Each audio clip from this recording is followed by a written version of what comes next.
This is the Film Fraternity Podcast, a show that's all about filmmaking in college, so you can turn your student projects into powerful portfolios. And now, here's the host of Film Frat House, Zach Sabo. Hey guys, welcome back to another episode of the Film Frat Podcast, where we help turn your student projects into powerful, standout portfolios. I'm your host, Zach Sabo, and today we are talking about student orgs and startups. Now, I'm not going to give you business advice. That's not what this is about. Today's episode, we are interviewing another student.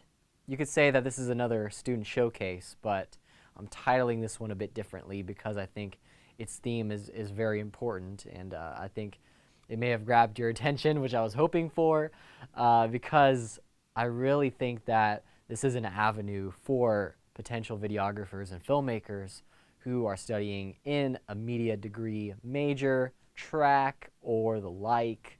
So if you're interested in production, this is a legit way to go. It is being a videographer for either a student org or a startup in your college. Now, you may not be in college already, you may be in high school, but I still think that this is very important to learn early on so that you can become prepared for college. And if you really want to pursue this, I think you should listen very closely to what our guest has to say. Her name is Hannah Rosenberg, and she is a friend of mine who I got to know through a student project that I worked on. Oh yeah, what was that called? Faded Orange. If you listened to episodes 14 and 15, they are on interactive filmmaking, and these were based around my student film that I made last quarter, which was it turned out to be interactive, and I kind of talked about how I worked through that process. And if you want to listen to that, just pause. You can go ahead and start listening to those. If not, just carry on, because I think this episode is just as exciting. Hannah is in the same year as me, and she has been very, very devoted to this organization, which is called ReLyfe. She goes into that a bit and how she's the chief videographer for them and what she's doing in UCSD in general. She's also got a special internship with NBC 7 San Diego, the local news station for NBC in the San Diego area, which, funny enough, was the same internship that I applied for my first year at UCSD. Didn't get it, but I learned from it, and I ended up getting the internship at KCRA in Sacramento, which I felt was just as good as what I could have got at NBC 7 in San Diego. So more on that in another future episode. But to get right into it, I want you to listen to this. Thanks again for listening to this podcast if you've been around for a while. Anyway, here we go. Here's my conversation with student and filmmaker and videographer Hannah Rosenberg. Hannah Rosenberg is in the house. How are you doing, Hannah? Great. How are you? I'm doing well. It's been a while since I had another student on the show. Really? Thank you so much for having me. I think last episode I had this going on was episode 7 with Grant Robert Cook, who's now graduated. But you are still in school, and we are filming this right now at UC San Diego. Okay, first I want to talk about you and who you are, what you're doing here. I know you're a student, but could you tell everyone here who you are and what you do? Yeah. Thank you for having me, first of all. Of course. This is really cool. Who am I? Yeah, you're a student. And what year are you? I'm a third year. Okay. And my major is media.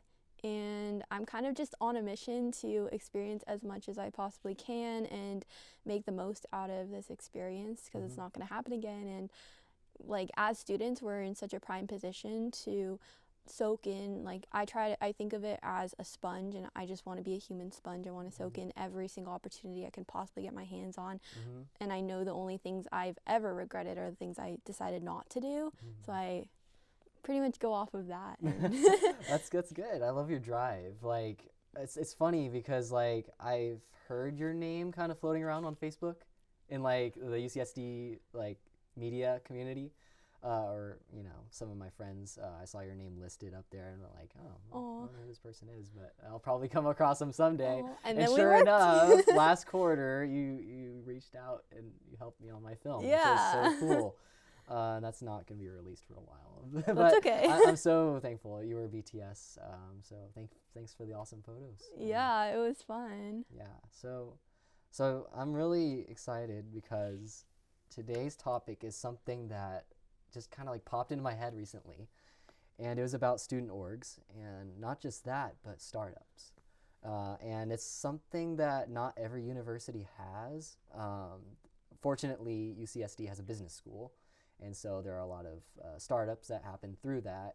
UCSD is generous with funding, but then I realized the application of filmmaking that can happen with that. So like, could you talk about the student org that you're a part of / startup, I should say? Yeah. Yeah, so I'm the videographer and editor lead for ReLyfe, and ReLyfe is part of the UCSD basement, which is the hub for entrepreneurship for anyone who might not know or be familiar. And basically, it's a bunch of kids who have ideas for things they want to see in the world, and it's been an amazing patch of land to grow your ideas on, and they do a really great job of supporting. You basically your startup applies to be part of the basement, and there are different levels depending on how far into your startup journey you are, and yeah. Okay. So you're a media student here. So Yes. I want to back up a bit and could you give your opinion about the program for you? Why did you want to even go into filmmaking or videography? What's your goal? That's a big question. I jumped around 3 different majors before finding this one. Oh. Yeah, Okay, wow. it's been a ride. I finally discovered it after I was kind of trying to put myself into boxes I really didn't belong in. I was still interested in those majors and everything I was learning in those classes, but it just wasn't the best fit career-wise. So I really kind of forced myself to sit down and make a list of every environment that I feel good in, and every environment I could see myself waking up every day and being in all day long, 5 days a week, for a large part of my life. And for me, that's always been being on set, whether it's any kind of environment like that, just the collaboration that happens, the joint effort to make something that common people, like everyday people, are going to be seeing. Anything along those lines is what I've always been interested in. I can remember when I was as young, in the single digit age range, watching TV, movies, news, listening to the radio, whatever it was, my first thought, instead of oh, what I'm watching is so cool, like most people, it was always, how do I get myself into the places where they make those things? So I've kind of jumped off of that. That's cool. What were the other majors that you were in prior to media, if I may ask? Yeah. First I was undeclared. Okay. Then I was environmental systems. Ooh. Then I was cog-sci, cognitive science. Oh, wow. Which is an amazing department, and I love those classes. I had some amazing professors in those classes, but again, it wasn't the right path for me career-wise. And then I found media. Okay, wow. So you must be pretty smart if you were thinking about science as a major. Did you take any hard classes in high school, like AP or IB, that led you to want to initially be that? Well, I was homeschooled my entire life. Oh. So okay. I was always taught to have the mentality of the world being my classroom, not this box being my classroom. And class for me was going out into the world and experiencing things, whether that was learning math in the kitchen or going on field trips or whatever it was, getting my hands dirty and hands-on with what I was interested in. That way of learning really, really was a good choice for me when I was younger, because it allowed me to explore all of these things and just keep branching out as far as I wanted to go on a topic. that's cool. Yeah, it's something that the news does is get their hands dirty, go out into the world, the real world, so to speak. Because I feel like we're kind of boxed in as students. You know, we're kind of handed many things to us. They make it so convenient to live on campus and like get acclimated with that. But like once you go out into the workforce, you gotta like support yourself, unless you have a very nice family situation. But the news is something that we talked about off air because you have a very special opportunity. I'm going off track from the whole ReLyfe thing. I'm sorry, not sorry. So because this is something that I can relate to. It's being in a newsroom as an internship, which you happen to be having an internship in San Diego. What is that? Yeah. So I just started yesterday. As of this recording. Yes. I am a production intern at NBC San Diego. Sweet. So, and for those of you who don't know about TV stations, they're like, some of them are owned by the corporate company, the head. NBC is a company, but it's also a broadcasting channel. So it's kind of separate. NBC owns the channel itself, but some stations are privately owned, and that station can have the license to broadcast NBC content. So for me, I worked as an intern at KCRA in Sacramento. That's amazing. And that, thanks, that was a private station which broadcasted NBC content. So you can say it's the NBC affiliate, but in your case, it's interesting because you are actually under the NBC corporate, so you had to apply through NBC Universal, right? Yep, that's NBC Universal is everywhere Could I you look. talk about the application process for that? I know what it's like, but could you tell other people what it's like? So I kind of over the summer I had a different internship back home in LA, and I knew that I wanted to get once again as many experiences as I possibly could get into. Both during the summer and during the school year. And for me, since I'm interested in entertainment and news and radio, anything like that, news was kind of the one thing that I could do during the school year here, because I cannot go to I can't drive to LA every day for an internship if I'm in school. So I kind of thought, okay, well, if I can do news here, then let me look into stations around here that I could potentially intern at. And I reached out to someone at KUSI, and they told me they don't even have an internship program and they are not accepting interns. Oh, wow. That's interesting. Yeah. So then after that, I thought, well, go big or go home, and I'm already home, so I got to go big. So I'm going to try NBC San Diego. Yeah. Good choice. Because you got a few other options. I mean, yeah, KUSI is its own thing, but then you have a CBS affiliate, you have a Fox station, you have the last one is ABC. Yeah. So NBC is probably the biggest name out of them all. So I think that's pretty cool. What does your internship entail? Like, what are your tasks? Yeah, so I'm going to be learning APC operation, which for anyone who doesn't know what that is, it's basically a way of coding the cameras in advance of the newscast. So there are less factors involved, there are less things that could go wrong. It's an efficiency thing, like it's kind of state of the art, it's what all the stations are moving towards. And I'll also be learning the teleprompter and shadowing every department, which I'm really excited about because there's some awesome people there who I can't wait to get to know and learn from. That's really cool, yeah. And you happen to be fortunate because you said you're from LA, right? Yeah. What part of LA, if I may ask? Oh, yeah, I'm from Woodland Hills.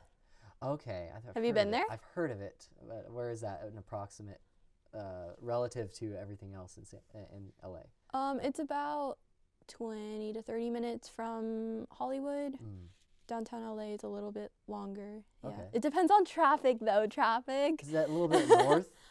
Yeah, it's a tad bit north of LA. Yeah. All right. That's really cool. Yeah. See, that's one thing I feel like you have an unfair advantage compared to so many other people. Yes, LA is a big city, but like me, many people are not from Southern California, and therefore it's probably more challenging to get on set. So I'm definitely very lucky. yeah, to- so Yeah. there are plenty of opportunities in LA and probably New York. So yeah, I don't know. I don't know anything about the East Coast. At the same time, though, it's really, I say, do as much as you can with what you have, and eventually you'll get to where you want to be.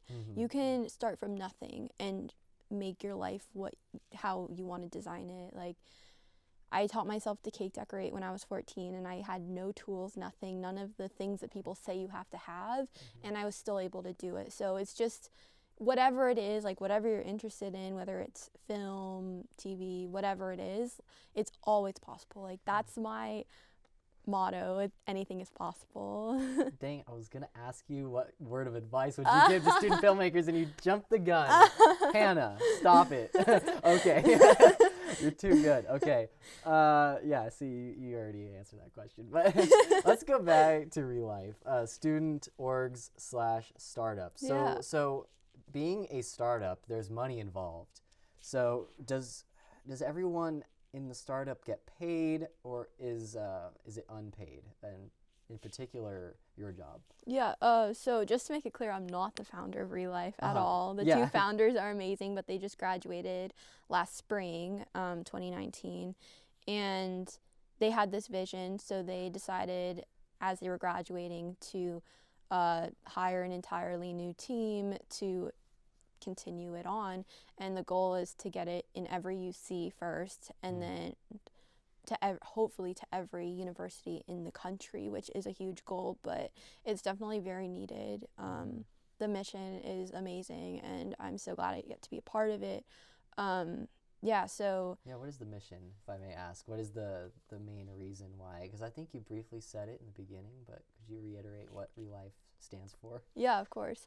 ReLyfe is a company that aims to broaden broaden the conversation of mental health, destigmatize it, just get it to be a topic that people actually talk about. Because I don't know about you, but my experience has been very just like, we don't talk about that kind of thing. And especially as students, we're in like, people say these are the best years of our lives, but they're also the most stressful years of our lives in a lot of ways, and no one seems to talk about it. We all go around carrying all this weight of it, and we never talk about it. So ReLyfe is really determined to broaden that conversation and rehumanize. That's the motto, the slogan, to really connect people to each other, students to students. It's by students for students. So yeah, we really want to help make a community of it, because the college environment isn't really formatted in a way that facilitates relationships and real connection. It's That's true, yeah. I've experienced that with some of my roommates, Yeah. one of whom has gone through some depression. So I can understand that. And the whole college system here at UCSD in particular has a big problem. And please, if anybody from UCSD staff is listening to this, I don't mean to hate on UCSD, but hear me out. So like the college system, right now we have 6 colleges, and we're gonna add a 7th and 8th pretty soon. Yep. So, I mean, where do we stop, you know? I know. And why do we keep going up? Money. So I get the growth of the student population, and that could contribute in some way to student mental health negatively, but it shouldn't have to if the campus is unified enough and there are opportunities to have people connect. I agree. In a physical way, and I don't just mean like online, social media. Yeah. That's everywhere, but actually physically going out and talking to people. So that's lacking. I Yeah, agree. they say that the college separation is meant to create community, but my experience has been the opposite. Like, I can't even use my ID to swipe into another study room in another college. I literally have to like get someone's attention in there to open the door for me. I can't use the printers in the village because I'm an ERC student. That's like, wow, that's so sad. It really is. Wow, what have we come to? It's like segregation. It is. It seriously is. Like, I don't know.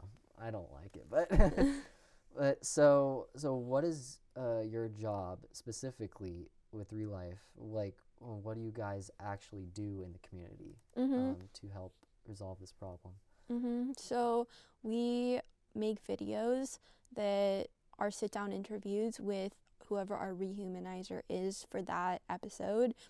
And we find rehumanizers through friends, through the UCSD community. We're starting to build an online presence, so people have contacted us through that.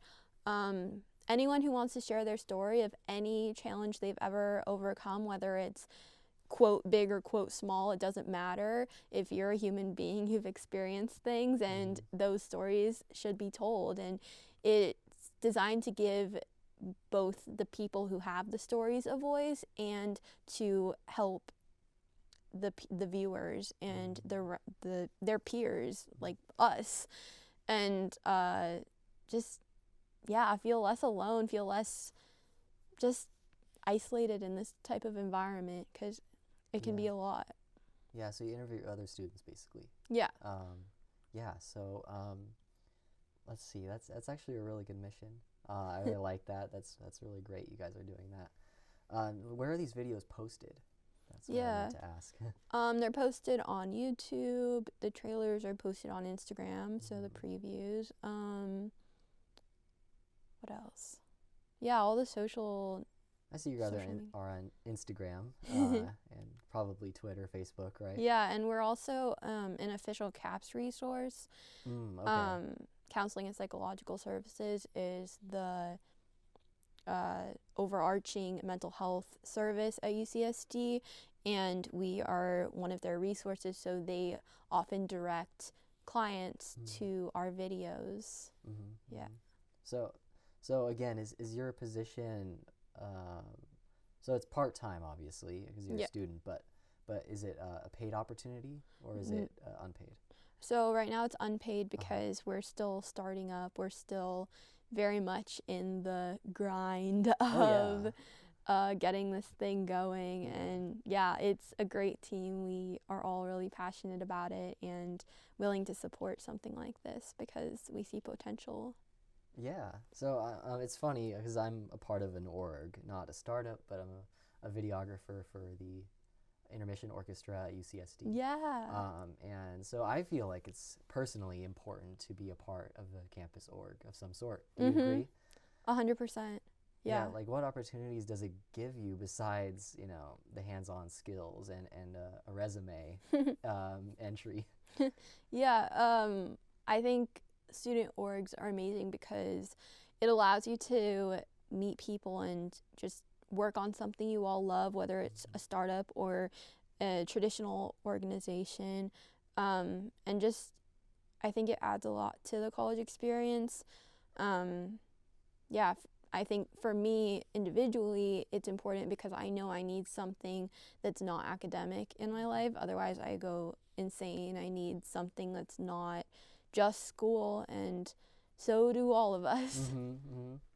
Yeah, and I wanted to branch off from this a bit, and one of the last things I have is your work at The Guardian. Could you talk about what The Guardian is? Yeah, so The Guardian is our newspaper, one of our newspapers, I should say. It's our print newspaper. Okay, what's the other one? The Triton. The Triton? Yeah. Oh, I don't know about that, actually. I know about The Guardian because I see all the paper copies around. Yeah, you've probably seen it on Facebook because they have a pretty large online community. They're great too. That's another opportunity for student filmmakers and media students. If you want to get your hands on a camera, I assume that all the media outlets at school have photographers, right? Are you a photographer for The Guardian, or? Yeah, it's a pretty big team, and not everyone even knows each other because we get our assignments and we do them, and we rarely have meetings. We had a meeting last week, which was nice to see everyone. But yeah, it's a really great way of getting into journalism, getting your hands on assignments and experiencing a little snippet of what it might be like in the real world. Yeah. First of all, I want to ask, how do you manage all this? Because I just realized, like, you're part of ReLyfe, which is one commitment, and then you got the new internship going at NBC. And then you got the Guardian, which how long have you been with the Guardian? Since last spring. Okay, so a little while. How are you doing this with your schedule? I'm also part of TED or TEDx. Oh yeah, I almost forgot. And yeah, That's crazy. I'd like to know that answer too. I don't know. I have a habit of I'm definitely how do I say it? I have a really hard time not doing what I'm interested in. And I guess if you love it, you'll put in the time for it. yeah. I mean, but you're of course doing your homework. Yes. You're of course doing your classwork. How many classes are you taking? This quarter 4. 4 classes. Yeah. Okay. So at 16 UCSD, units. yeah, we have the quarter system. Not all schools have that. They go on semesters. We have the fall quarter, the winter quarter, and the spring quarter, summer. Yep. So there's 3 quarters, which is really weird in my opinion. 10 weeks long. Do you think that's been working for you? I don't like the quarter No. system. I didn't really know what I was getting myself into. Like I was kind of just like, oh, UCSD. It feels like the best school for me, but I don't really know what the quarter system is. I guess Yeah. I'll find out. Yeah, I yeah. definitely found out. We were talking about this before too, but like, what's your class schedule? Because for those who are going into college, who are already in college and want to be a media major or the like, what does it look like for a media student? Yeah. So I have really long classes, as a lot of our classes are. This major is very time consuming, I would say, compared to other majors. They usually spend, if it's a Monday, Wednesday, Friday, it's usually a 15-minute lecture, and then Tuesday, Thursday, it's an hour and 20-minute lecture usually.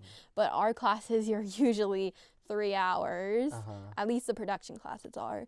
So I'm in 2 of those this quarter, which is a lot because today, for example, I started class at 11 and I finished at 5 straight with no breaks. And on Thursday, it's from 10 to 5, no breaks. Oof. Yikes. Yeah. That's tough. Yeah. They're definitely like 3 hours long. I had Yeah. one today. It's a lot of class time, but if it aligns with your goals for the future, then it's worth it. What are the type of classes that you take for the media major? I because of my what should I call it? Path with all these other majors that Yeah. I experimented with. I only switched into this one or I guess exactly a year ago, January. Okay. I had taken a couple classes for the major before, for electives, GEs, that kind of thing, kind of just to test it out and see what it was like. But yeah, I haven't taken a ton. I've taken everything from editing to photography strategies. Like there's so much there. I'm not even covering half of it, but there are a lot of things you wouldn't necessarily think that are actually important, and you learn a lot in everything. Like yeah. So yeah, let's go back to the startups point of ReLyfe and backing up, not being ReLyfe specific, but any startup that people who are media students want to be a part of. Where can they find out about these opportunities? Because it may not be very clear. Like the basement, I know we talked off air about how half the people here don't know about the basement. So how do you find out about any startup or org? Yeah, I don't know, my first couple years here, I'd say my first year and a half here, I wasn't clued into things. I didn't really know what was going on. I'd hear about things, I'd be parts of people's projects, but I didn't really have an understanding for like the network here and getting connected to it. So I'd say first of all, just meet people, like talk to people in your classes, talk to your professors, go to office hours, even if it's for an intro class, like Trigilia's class in last spring. He said no one ever comes to his office hours for that class because it was 70 and it was like the intro one. But okay. Yeah. He's a great guy to talk to and learn from, and you might as well. You're in college, you're you're spending all this money, you might as well learn as much as you can and meet the people you can, because those people you're going to end up working with. Suddenly everyone is getting jobs and getting internships and moving towards the real world, and whether you like it or not, you're going to be your peers, you're going to be working with them or have something in common with them. So I'd say definitely network a lot, definitely just putting it out there, like saying deciding what you're interested in, what you're going for, talk about it, because you never know who's going to know someone. A rule I always have for myself is I don't let myself get onto public transportation like the bus, train, airplane. I don't let myself get on without promising that I'm going to talk to the person next to me, because you never know who you're going to sit next to. Wow, I've never heard that before. That's a go-getter right there. Guys, take this advice seriously, because yeah, I see like 90% of the people are on their phones. Like they are so antisocial, or they just don't really give it a thought at all. Yeah, and social media is an amazing tool as well, but don't forget about the real life people in front of you, and especially in a smaller department like this one. You know, like if you're checking out equipment at the media lab, talk to them, ask them what they're working on, what their goals are, and yeah, just really decide, like commit to what you're pursuing and go for it, because there's no room for half doing anything. Like, go full force and you will find the people who can help you make that happen. When it comes to startups and opportunities with orgs and startups and finding your place as someone who wants to create behind a camera, I would say check out, a lot of schools are starting entrepreneurship programs nowadays. I've noticed that more and more, not just here, other schools too. Like I know USD, University of San Diego, has a big one. They have an entire master's program for it. Just check out entrepreneurship pubs, check out orgs. Besides obvious things like newspaper and Trying TV, like besides the things that are very obviously looking for people like us, also check out startups, check out other organizations. Like I know ACE, ACE, yeah, ASCE, Associated Students, Concerts and Events. Yeah, they need videographers, they need media people. Like you basically, as long as you're an organization, you're going to need people to fill that role. So if you're someone who's looking for a position like that, just ask around, send emails, go to meetings. And I know for the basement, pretty much every single startup team that's active this quarter is looking for someone in this kind of position. So it's definitely a real possibility to get experience in that. Wow. That's good insight. Yeah, thanks for that. So I think we're about done here. That's really awesome. Where can people find more about ReLyfe? Yeah, ReLyfe videos on Instagram, reLyfe.org online, Facebook, LinkedIn, all of the socials, and of course through CAPS, our videos are linked directly to their website. Cool. Yeah, I'll post those in the show notes. As always, filmfrat.com/show-notes. And finally, your social media, because some people might be curious about following your journey as a media artist / news person. Whatever you're going to be. It sounds like you're really interested in being into the public space in some way. So. Yeah, it's this feeling I get. It's like this on fire feeling of, wow, these people are making such big things happen, and even just being a tiny little piece of that, like tiny little part of it, is such an honor and such a privilege to be around that. Like getting your foot in the door, there's always a way. There's a front. If there's no front end, there's a back door. If there's no back door, there's a side door. If there's no side door, go in the roof. Like, ooh, whoa, whoa, that's cool. Okay, I haven't heard that one before. That's awesome. But back to your question, my Instagram is at @IamHannahRosenberg. And Facebook, same. I'm mostly active on Instagram, though. Yeah. I feel like most filmmakers are. That's like the go-to. Yeah. yeah, that's awesome. Well, thank you, Hannah, so much for joining in on the Frat House Thank today you and sharing all your advice about startups and how people can get involved in that. Thank you so much for having me. Awesome. Knowledge bombs. I heard another podcast that's on filmmaking. Hey, I hope you enjoyed that special episode of the Film Frat Podcast. Remember that you can follow on Spotify, Apple Podcasts, Google Podcasts, and many, many more. There's a big list of podcast players out there nowadays. Whichever one you're on, thank you for listening. I really appreciate you. You're awesome, and I hope that this conversation has provided value to you in some way. And I'm really excited to carry on with this podcast. I'm trying to ramp up things a bit with social media and the website. Just got the website redesigned. So if you haven't checked it out already, it's www.filmfrat.com. That's filmfrat.com. And I also mentioned that I have my voice actor mention it at the end of every episode. So in case you didn't listen all the way through, you may not have got that. But that's the website where I have a special sign-up, actually, a special newsletter sign-up. So I'm starting this mailing list, guys. And it'd be awesome if you could check it out and see what it has to offer. I'm trying to give away this free camera guide, and I mentioned this in a few other episodes, but I revamped the whole website and the mailing list email provider. I've changed that as well, so it's a bit more professional. And you'll get my free camera guide for students.